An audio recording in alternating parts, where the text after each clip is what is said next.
دا په کومو زنانو یا په نارینو باندې دا اثرات وي. ګورئ دې اثراتو ته لږ غور کوئ، سوچ فکر چې د هغې بدن درد کوي، هغې له غوسه ورځي، اړی تنګ تنګ کیږي،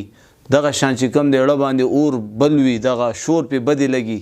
دا اثرات چې په چا وي اکثر یې زنانه چې کوم دی دا کوپړی چې کوم دی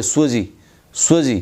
او دا بدن ټول دردونه کوي، دا ټول اثرات وي. زما محترمو دا اثرات به د خپل بدن څنګه پاسئ؟ نو زه تاسو ته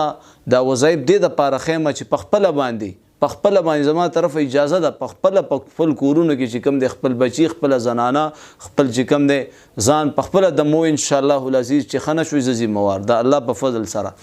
نو اول چې کوم دی